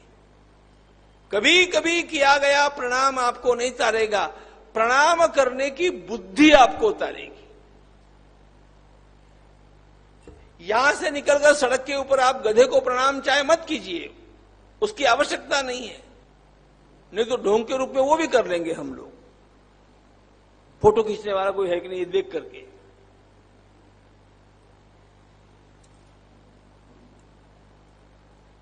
फोटो खींचने वाला कोई हो तो मैं पौधा लगाता हूं. फोटो खींचने वाला कोई हो, क्लिप लेने वाला, तो मेरा स्वच्छ भारत का झाड़ू चलता है. उसका वीडियो बंद, मेरा झाड़ू भी बंद. ये नहीं. इन सब बातों को व्यवहार में बैठाने के लिए चाहे. अब संत एकनाथ महाराज ने तो एक बात कही कि आपको गांव के गधों को प्रणाम करने में आपत्ति होती होगी या शर्म आती होगी ना, दूसरे गांव में जाकर के प्रणाम करके आना. एक महात्मा ने इसका अर्थ जो किया वो मुझे एकदम से स्ट्राइक हो गया. उसने कहा यहां पर जो कहा है ना आश्व चांडाल गोखरम, ये जानवरों के नाम नहीं है. दो पग वाले लोगों में भी इतने प्रकार होते हैं. अब मैं इसकी अधिक चर्चा नहीं करता हूं. मूल बात ऐसी है कि मेरे सामने आने वाले हर जीवात्मा के प्रति मेरे अंतःकरण में इस प्रकार की विनम्रता की भावना है क्या? भगवान के सामने साष्टांग करने से केवल शरणागति नहीं होगी. जीवों के प्रति इस प्रकार की भावना रखना यह शरणागति का अत्यंत महत्व का सूत्र है. ये तो वित्पत्ति अवगी विसरिजे, थोरपण परा सांडिजे, जे जगा धाकुटे हुई जे. पर चैतन्य सारे संत वही कहेंगे. सब संतों ने एक ही बात कही.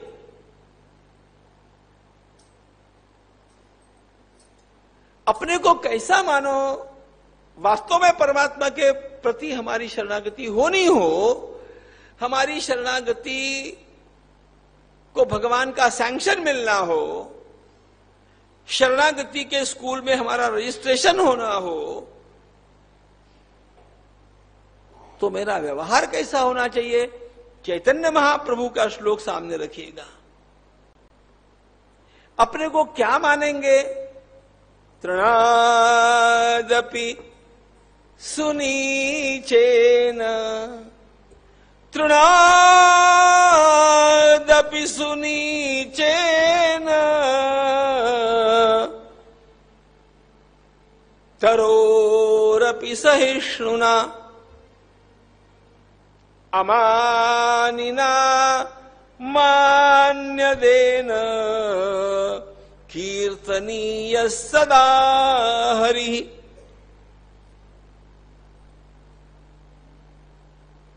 विशेष विचार तो हम तब करेंगे जब भगवान चैतन्य महाप्रभु के जीवन का चिंतन करेंगे इसी क्रम में।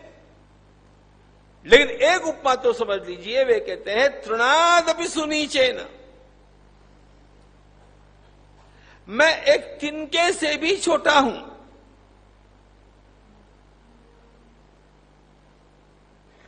मराठीतलं कसपट कसपट, तृणादपि सुनीचेन।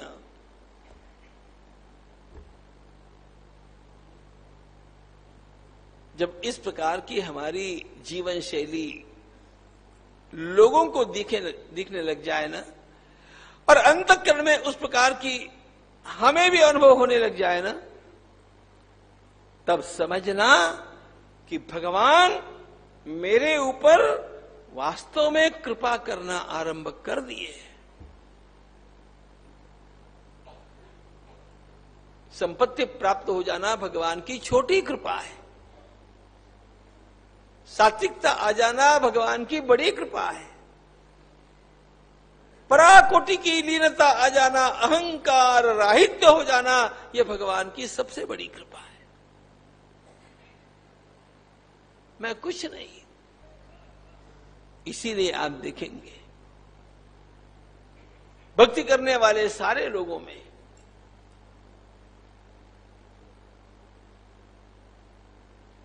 यह आत्यंतिक विनम्रता अपने आप विकसित हो जाती है। भगवान निम्बार्काचार्य महाराज शरणागति के इन सूत्रों को हम लोगों को प्रदान किए। उनकी विशेषता यह है कि एक और उन्होंने अत्यंत बुद्धिवादी दर्शन शास्त्र भी दिया, जिसका आधार समन्वय है, और दूसरी ओर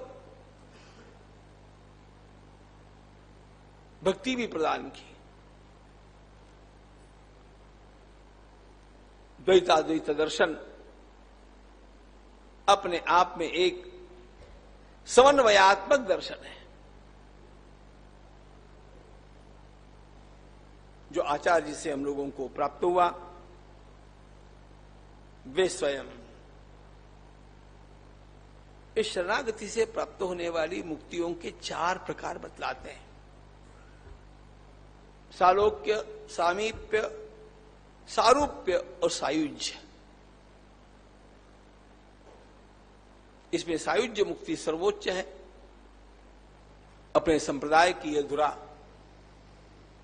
अपने संप्रदाय का यह सारा कार्य अपने उत्तराधिकारियों के ऊपर उन्होंने दायित्व देकर के और विकसित करने की आज्ञा प्रदान करके अपने को इनमें से मुक्त कर लिया, और उसके पश्चात का अपना समस्त जीवन इन्हीं तत्वों का अपने जीवन में पालन करने में और बाहर के व्यवहारों से विरत होकर के एकांत में भगवत सेवा करने में आप लगाते हैं।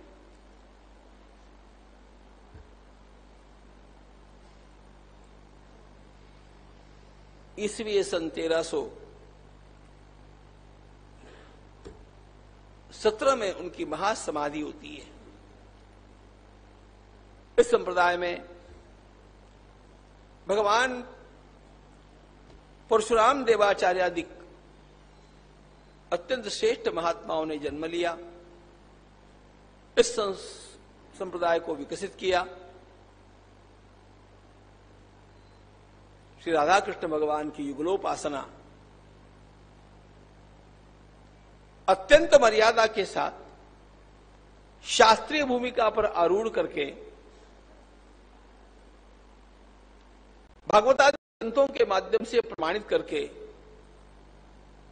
और आचार्य जी ने हम लोगों को प्रदान की। भगवान श्री कृष्ण के सविशेष निर्विशेष रूपों का प्रतिपादन किया। ठाकुर हमारे रमण बिहारी, ठाकुर हमारे रमण बिहारी, हम हैं बिहारी के, हम है रमण बिहारी के। ठाकुर हमारे रमण बिहारी, हम है रमण बिहारी के। ठाकुर हमारे रमण बिहारी, हम है रमण बिहारी के। ठाकुर सेवा धर्म हमारा, ठाकुर सेवा धर्म हमारा, कामन दुनियादारी से, कामन दुनियादारी से, कामन दुनियादारी से, कामन दुनियादारी से। ठाकुर हमारे रमण बिहारी, हम है रमण बिहारी के। ठाकुर हमारे रमण बिहारी, हम है रमण बिहारी के। हम है रमण बिहारी के। हम है रमण बिहारी के। चलो भगवान निम्बार्काचार्य महाराज के जो अत्यंत सुप्रसिद्ध दशश्लोकी हैं, थोड़ा सा उसी के एक श्लोक का चिंतन कर लिया जाए। अंगे तुवा में वृषभानुजम मुदा विराजमानाम उरु रूप सौभगाम अनुरूप सौभगाम सखीं सहस्रै परिसेवितां सदा स्मरे मदेवीं सकलेष्ट कामदाम।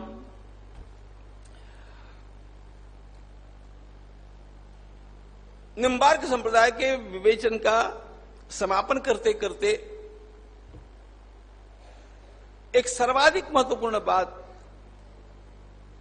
की ओर ध्यान आकृष्ट कर लेता हूं। भगवान सर्वेश्वर भगवान श्री कृष्ण प्रभु ये परमाराध्य होने पर भी हमें जो कुछ प्राप्त होना है वो भगवती श्री राधिका जी के माध्यम से प्राप्त होगा। यह इस संप्रदाय का प्रतिपाद्य है। और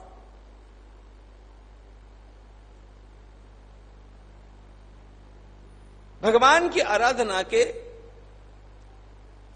जो 5 भाव बतलाए गए, जो इस संप्रदाय की विशेषता है, निम्बार्क मत की विशेषता है, उसमें शांत भाव, दास्य भाव,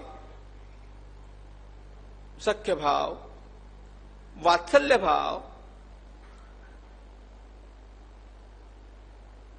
माधुर्य शब्द नहीं आया है, कहा है उज्ज्वल भाव। और यह उज्ज्वल भाव केवल भगवती श्री राधिका जी का ही माना गया है भगवान की सेवा में। उज्ज्वल भाव का सर्वोच्च उदाहरण, मतलब माधुर्य भाव का सर्वोच्च उदाहरण, माधुर्य हमारा परिचित शब्द है, जिसको यहां के आचार्यों ने उज्ज्वल भाव कह करके बड़ा उन्नत किया।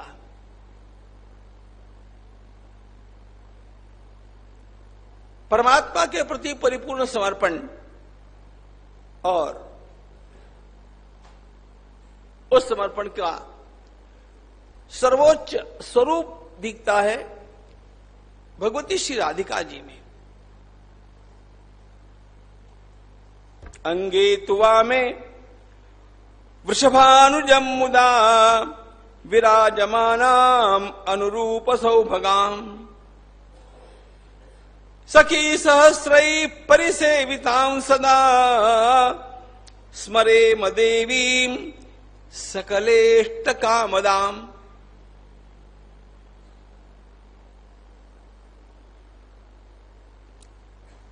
असंख्य सखियां भगवती श्री राधिका जी की सेवा करती करती भगवत सेवा में लीन हैं। हम लोगों को भी वही भाव प्राप्त हो जाए, इस प्रकार की भावना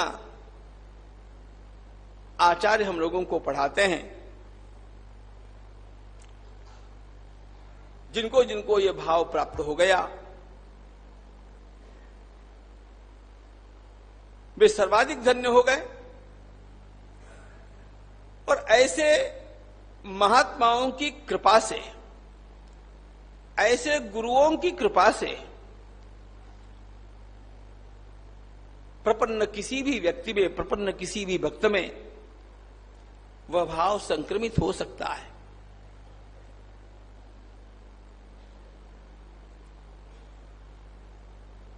भगवान सर्वेश्वर की आराधना, इसके साथ साथ इस संप्रदाय के दो महत्वपूर्ण ग्रंथ केवल गुरु प्रसक्ति पर है। इस कथा को भगवती गंगा मैया के चरणों में अर्पण करेंगे। भगवान रामानुजाचार्य महाराज की जय।